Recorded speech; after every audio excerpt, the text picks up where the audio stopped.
ఎలాగైనా అమ్మాయిని పట్టుకోవాలంటే ఇలా తిరిగ్గా సినిమా తీసుకొచ్చాడంట్రా. పొద్దున్నుంచి షాపులు, సెంటర్లు, జంక్షన్లు అన్ని తిరిగావు. నువ్వు రిలాక్స్ అవ్వాలని కదా సినిమాకి తీసుకొచ్చింది.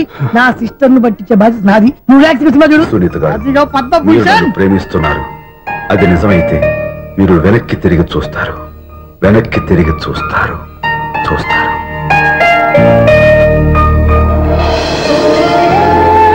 అవును బాబా, మా సిస్టర్ బిందెలాగే ఉంటదా? ఇది బొంబాయి బొమ్మ, మంది బాపు బొమ్మ. ఎక్కడుందో ఏం చేస్తుందో దానికోసం అంత ఆలోచించుకో. ఫోన్ కొట్టు. అంతేనంటావా? కొట్టు చెప్తా.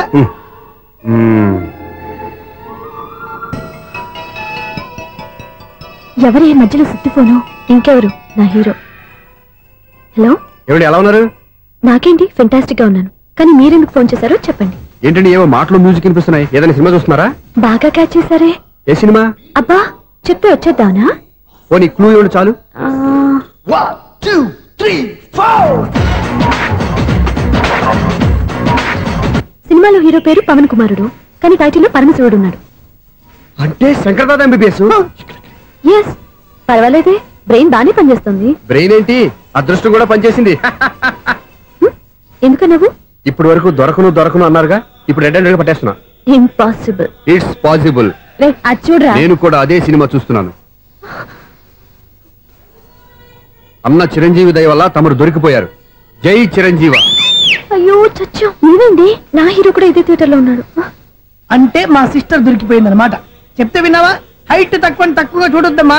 పాపు, ఆ అమ్మాయి ఎలా పట్టుకోవాలో ఆలోచించు. అది వెరీ సింపుల్ బావా. ఇక్కడ నుంచి మళ్ళీ రింగ్ కొట్టు. ఏ సైడ్ నుంచి రింగ్ వస్తుందో ఆ సైడ్ వస్తే ఈజీగా దొరికిపోతుంది. కొట్టు చెప్తా.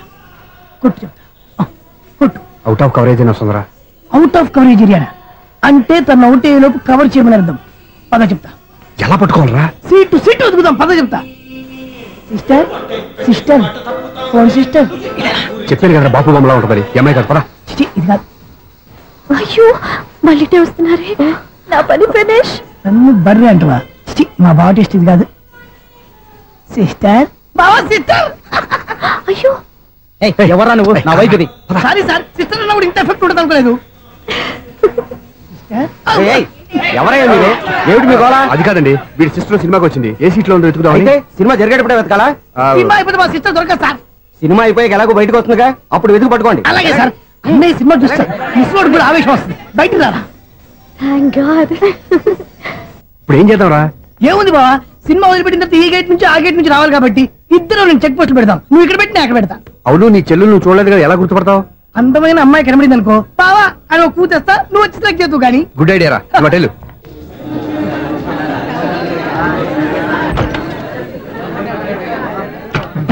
ఎలా ఆంటీ, పెద్ద ఆంటీ.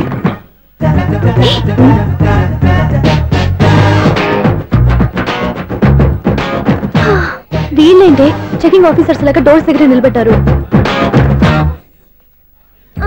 ఏంటి భయ, ఒట్టి చూపులేనా ఏమైనా బుకింగ్లు ఉన్నాయా? నేను ఆ టైప్ కాదు. నువ్వు మా టైపా? అలాగే అనుకుని ఇక్కడ నుంచి అర్జెంట్కి వెళ్ళిపో.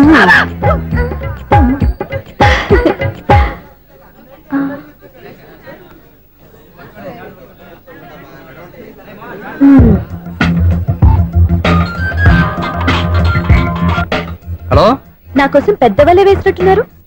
మామూలు వాళ్ళ, ఐరన్ వాళ్ళ. అయినా నన్ను పట్టుకోవడం మీ వల్ల కాదు. అది చూద్దాం, ఈ రోజు ఎలా తప్పించుకుంటారో చూస్తానుగా. ఏం చూసేది? నేను ఆల్రెడీ తప్పించుకొని బయట నుంచి మాట్లాడుతున్నాను. నీకంత సీన్ లేదమ్మా. సీన్ ఉందా సినిమా ఉందా చెప్పాల్సింది మీరు కాదు. మీకు తోకగా ఒక బేస్ట్ ఫెలోని చెకింగ్ ఆఫీసర్ గా పెట్టారుగా, వెళ్ళి వాడిని అడగండి. వాడి చెంప మీద టచ్ చేసి మరీ వెళ్ళాను.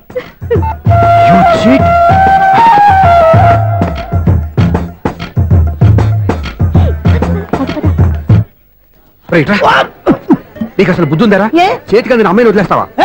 ఆడ చీమను కూడా వదిలిపెట్టలేదు బావా. మామూలుగా ఉన్న లేడీస్ కూడా చెక్ చేశా. ఎవరైనా అమ్మాయి నీ చెంప టచ్ చేసి వెళ్ళిందా? వెళ్ళింది. అదేరా నీ చెల్లెలు? అది నా చెల్లెలా? అది ఆడదా? నీ టేస్ట్ ఇంత నీచంగా నికృష్టంగా దరిద్రంగా ఉంటుంది అనుకోలేదు. ఒక పని సరిగ్గా చేస్తావు. అమ్మో, బావతోటి చాలా జాగ్రత్తగా ఉండాలి. డిపార్ట్మెంట్ సెక్రటరీ అంటే ఏదో అనుకున్నాం గానీ వాచిపోతుంది పగలు రాత్రి పని చేయలేక. ఈ పిల్లవాడు ఆడుకున్నంత సేపు ఆడుకొని బోర్డు ఇక్కడ బాగా చెడిపోయారు. నిద్రబెట్టి చావట్లేదు. కాసేపు మనం ఆడుకోవచ్చు ఎవరన్నా తోడుంటే. ఈడున్నాడుగా వాచ్మెన్ గారు, మళ్ళీ బలిపోయినట్టుందే. ఈడొకడు మరి చెట్టును పట్టుకున్న గొడ్ల కుక్కలాగా గేట్ను పట్టుకుని ఆడబడుతున్నాడు. అరే ఈ పాట ఏదో నా గురించి రాసినట్టుందేటి. ఏటయ్యా మళ్ళీ పగిలిందా బల్బు? ఈడు ఇప్పుడు వచ్చేదేటి? పద్దాటింది ఇంకా నిద్రపోలేదండి. అబ్బాయి అదే లేదు నిద్ర పట్టక. నేను అడిగింది అదే కదా. ఏటయ్యా గేట్ నుంచి బయటకు చూస్తావు? గేట్ లోంచి ఎవరన్నా వచ్చేస్తారేమో అని. అలాగా సర్లే, అలా వెళ్ళి సరదాగా క్యారం బోర్డు ఆడుకుందారా? ఇప్పుడా? ఈ చీకట్లో సిమ్రాన్ వచ్చి పిలిచినా రానండి. థ్యాంక్స్. నేను పిలవగానే పని కూడా మానేసి వస్తానన్నావు. నేను ఎప్పుడన్నాను? నీ వినయం నాకు నచ్చింది. వచ్చే నెల నుంచి నీకు 50 రూపాయలు జీతం పెంచుతున్నాను అంతే. 50 రూపాయలు జీతం పెంచుతున్నారా? చాలా థ్యాంక్స్ అండి. థ్యాంక్స్. సరేనా? ఇప్పుడు ఈ చీకట్లు ఎలా వెళ్ళాలి? ఏంటయ్యా కొనుక్కుంటావు మళ్ళీ? ఏమి లేదండి, మీరు రేడియో పట్టుకోండి, నేను గేట్ వచ్చేస్తాను. రేడియో నేను పట్టుకోవాలా? మరి అడుస్తున్న ఎవరికి నేను ఇక్కడ ఉంటే? చీకట్లో మీకు కనిపించలేదంటే.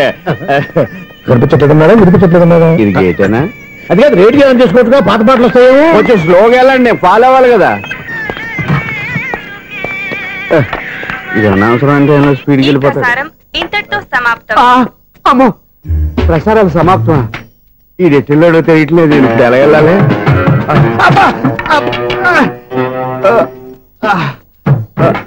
ఏంటయ్యా వెతుక్కుంటున్నావు అక్కడ?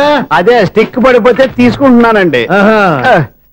సార్, ఇప్పుడు అపార్ట్మెంట్ సెక్రటరీ అయినప్పుడు రిగ్గింగ్ అది చేశారంటే అది నిజమేనండి? మనకు విగ్గెందుకయ్యా, బ్రహ్మాండమైన క్రాఫ్ ఉంటాను. ఏదో ఇంకోసారి చెప్పండి. అప్పుడెప్పుడు నాటకంలో పెట్టాను విగ్గు. రావయ్యారా? వస్తున్నా. ఇంతకుముందు ఇప్పుడు ఆడావా ఈ క్యారమ్స్? భలేవరే సార్. ఫస్ట్ నేను స్పోర్ట్స్ మ్యాన్, తర్వాతే వాచ్మెన్. అదేటయ్యా స్టిక్ బూట్ మీద పెట్టావు? అదే బోర్డు లెంగ్త్ కొలుస్తున్నానండి.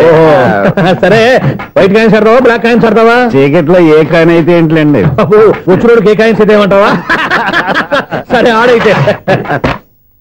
అక్కడ తిరుగుతావేంటయ్యా? స్ట్రైకర్ ఎక్కడ ఉంటాడా? పౌడర్ రాసుకుంటున్నా అండి. పౌడర్ మేము బోర్డు కొన్నప్పటి నుంచి ఇంతవరకు ఇలా. సరే సరే ఆడాడు. ఛాంపియన్ కాదండి, అది అలా అలవాటైపోయింది. అబ్బు, ఇదేంటయ్యా బ్లాక్ కొట్టావేంటి? సర్లేండి, స్ట్రైకర్ ఎక్కడ? అదేంటి అటుకొడితే ఇందులో పడింది. ఇది బ్లాక్ కాయినా? ఏమండి ఇది వైట్ కదండి? ఎదుటి ఇది వైటా? ఇది వైటా? సరే నువ్వు ఆడు. స్ట్రైకర్ ఇలా ఇవ్వండి. ఇదిగో స్ట్రైకర్ ఇవ్వండి సార్. ఇదిగో. ఎవడేంటి? ఏంటి మీరు దాచేసి నటిస్తున్నారా ఏంటి? ఓహో, అబ్బో ఎంత ఉందన్నమాట. మరి అదే ఛాంపియన్ అంటే. నాకు ఒక విషయం అర్థమైందయ్యా. ఏంటి సార్? నీకు రేచి ఇక్కడ కదా? అది నాకు ఎప్పుడో తెలుసు. అమ్మో, కనిపెట్టేశాడు. కనిపెట్టేశాడు. నిన్ను క్షమించాలా? నేను ఎప్పుడన్నాను సార్? మళ్ళీ సారీ అంటావు? ఏంటండి, నేను ఒకటి మాట్లాడితే మీరు ఒకటి మాట్లాడుతున్నారు. నాకు ఒక విషయం అర్థమైంది. ఏంటది? మీకు బ్రహ్మత్యముడని చెప్పావు. ఇదిగో కళ్ళు కనపడకపోయినా వాచ్మెన్ లాగా బాగా మేనేజ్ చేస్తున్నావా? మీరు అపార్ట్మెంట్ సెక్రటరీ లాగా ఎవరేం చెప్పినా వినిపించినట్టు నటించడం లేదు. మార్వాడి దెబ్బలాడుకుంటే పాత బంగారం రేటు బయటడిందంట. అలాగే ఈ రోజు క్యారం బోర్డు వల్ల ఈయనకి శివుడు నీకు రేసేయడం నాకు తెలిసిపోయిందా? సునీల్ గారా, మీరు ఒక్కరే వచ్చారా? ఇంకా ఈ అపార్ట్మెంట్ వాళ్ళు వెనకాల ఎవరికీ చెప్పలేదు, పిలిచిరా. వద్దండి బాబు, ఇంకో ఆయనకి చెవుడుందని ఎవరికి చెప్పకండి. ఓన్లీ మన వాచ్మనేగా, రోజు ఇక్కడ ఎవరికి చెప్పా. అలాగే కన్ఫర్మ్డ్. అలా చేయాలంటే మీ ఇద్దరు నాకు నెలకు 25,000 చొప్పున ఇచ్చుకోవాలి. అమ్మ, ఉన్న బొక్కలు కాక మళ్ళీ ఇది ఒక బొక్క. మీ బొక్కల డైరెక్షన్ తో నేను కవర్ చేస్తాను కదా. ఇదిగో పగలో నువ్వు ఈయనకి చెవుల్లో పంచేయి, రాత్రిపూట నీ కళ్ళలో మీరు పంచేయండి. అప్పుడు మీ ఇద్దరు లోకాన్ని చూడొచ్చు, వినొచ్చు. ఏదో ఒకసారి చేతులు కలపండి మీ ఇద్దరు. నాకదే మీ ఇద్దరు కలుపుకుండా. ఎన్నాళ్ళు వేసిన ఉదయం ఈనాడే ఎదురవుతుంటే. ఏంటి లవర్ బాయ్, ఈ రోజు మంచి మూడ్ లో ఉన్నట్టున్నావు? రియల్లీ డియర్ సునీల్, 25 years 25 ఏళ్ల నాటి శాపం ఈనాడు పేరబోతోంది. అయ్యి బాబోయ్, ఇన్నాళ్ళు నెగిటివ్ గా ఉన్న స్టోరీ ఈ రోజు పాజిటివ్ గా మారిపోతుంది అనమాట. అదేదో మా కళ్ళ కట్టినట్టు చెప్పా. 25 years 25 ఏళ్ల క్రితం నేను అరవింద స్వామిలాగా చాలా అందంగా ఉండేవాడిని. ఆ విషయాలు ఆకాశంలో చూస్తా చెప్పాలా? ఫ్లాష్ బ్యాక్ లో అలాగే చెప్పాలి. ఓహో, కంటిన్యూ చేయి. ఆ రోజుల్లో నేను లండన్ లో చదువుకునేవాడిని. ఏంటి లండన్ లోనే? అప్పుడు నా చుట్టూ లేడీ ఫ్యాన్స్ ఉండేవాళ్ళు. నీకే? ఎస్, సరిగ్గా అదే రోజుల్లో రిలేటివ్స్ మ్యారేజ్ గా ఇండియాకి వచ్చాను. ఆ పెళ్లిలో మొట్టమొదటిసారిగా ఐశ్వర్యరాయని చూశాను. నా గుండె గుడి గంటల కంటే వేగంగా కొట్టుకుంది. అప్పుడే నాలో మొదలైంది. ఏటి సొగరా? కాదు, ప్రేమ. ఓహో, అంటే నీ ప్రేమ కదా సిల్వర్ జూబులు ఆడేసింది అనమాట. ఎగ్జాక్ట్లీ. నేను టీనేజ్ గర్ల్స్ తో చిలిపిగా తిరగడం చూసి అమ్మాయి ఎంజాయ్ చేసింది. ఆ అమ్మాయిలో ఉన్న అమాయకత్వాన్ని నేను ఎంజాయ్ చేశాను. నాలో ఉన్న సంథింగ్, ఆమెలో ఉన్న సంథింగ్ మా ఇద్దరికి నచ్చాయి. ఒక్కళ్ళనొక్కడు ప్రేమించుకున్నాం. మీ పెద్దోళ్ళు ఒప్పుకుని ఉండరా? అక్కడే నా స్టోరీ టర్నింగ్ లో బర్నింగ్ స్టార్ట్ అయింది. నా పేరెంట్స్ కి ఆ అమ్మాయి అన్నయ్యకి వచ్చిన క్లాష్ లో వాళ్ళ అన్నయ్య ఆ అమ్మాయిని తీసుకుని ఊరెళ్ళిపోయాడు. ఒక్క నిమిషం ఆగవా? ఇక్కడ నుండి నేను చెప్తాను కూడా. చెప్పు. ఆ అమ్మాయిని తీసుకుని వాళ్ళ అన్నయ్య ఊరెళ్ళాడు. నువ్వు వెనకాలే తోకాడించుకుంటా ఊరెళ్ళావు. ఆ అమ్మాయిని ఇచ్చి పెళ్లి చేయమని వాళ్ళ అన్నయ్యని అడిగావు. దానికి వాళ్ళ అన్నయ్య ఒప్పుకోకుండా నీకు 1 ఎకరం పొలం ఇచ్చి అతనికంటే ఓ బత్త ఎక్కువ పండించమని ఆఫర్ ఇచ్చాడు. దానికి నువ్వు సై అన్నావు. కరెక్ట్, ఎగ్జాక్ట్లీ అన్ని తెలిసినట్టే చెప్తున్నావే. నా స్టోరీ నీకెలా తెలుసు? నాకంటే మొత్తం ఆంధ్రప్రదేశ్ అంతా తెలుసా? ఈ సినిమా ఎప్పుడు రిలీజ్ అయ్యి 100 ఆడేసింది. ఏంటి నా స్టోరీ సినిమా తీసారా? ఇది ఎక్కువ మార్క సినిమా వాళ్ళ దగ్గర రివాల్వర్స్ ఉంటాయి. AK-47 ఎదురైనా సరే ఇది నా కథ. మిగిలింది నువ్వు చెప్తావు చెప్పమంటావా? ఈ వయసులో నీకు అంత స్ట్రెయిన్ ఎందుకులే, నేనే చెప్తాను. నేను చెప్పు. నువ్వు కష్టపడి పొలం దున్ని పంట పండించావు. దాంతో ఎలమ్స్ నీ పంటను నాశనం చేద్దాం అనుకున్నావు. ఎన్నే వాళ్ళ అన్నయ్య వచ్చి నీ పొలంలో ఎక్స్ట్రా బత్తా ధాన్యం పెట్టి నేను గెలిపించేసాడు. సినిమాలో అలా మార్చారా? ఒరిజినల్ అలా జరగలేదా? ఒరిజినల్ గా బస్తా తక్కువ పడింది. అందుకే కదా వాళ్ళ అమ్మాయి అమ్మాయి నాకు ఇచ్చి పెళ్లి చేయలేదు. ఏమైనా సరే మేము పెళ్లి చేసుకోవాలని నిర్ణయించుకున్నాం. One fine day.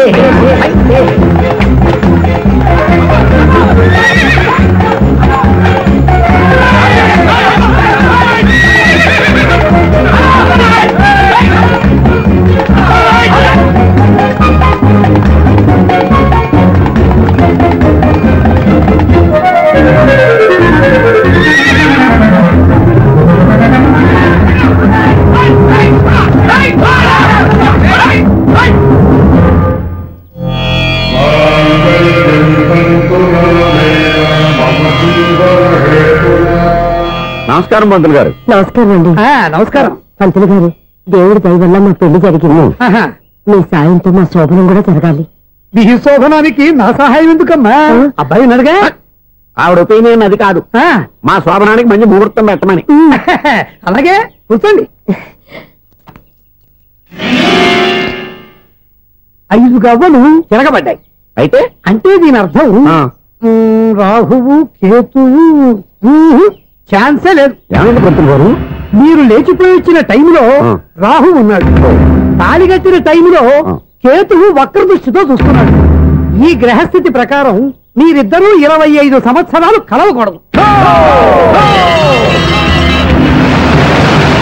మీరు ఇంగ్లీష్ లో నోని అరిచినా, హిందీలో నయ్యని గింజుకున్నా జాతకం మారదు. పొరపాటున మీరు కలిశారో ఇద్దరిలో ఒకళ్ళు ఉండరు. పోనీ మేము శారీరకంగా కలవకపోయినా దగ్గరగా ఒకరినొకరు చూసుకుంటూ బతకొచ్చు కదా? చూసుకోవచ్చు, బతకచ్చు. కానీ ఒకే గుమ్మం, ఒకే కంచం, ఒకే మంచం కలిశాయో మిగిలేది ఒకే శ్మశానం. శోభనం వద్దు, మరణమే హద్దు. పంతులు గారు ఆనాడు పెట్టిన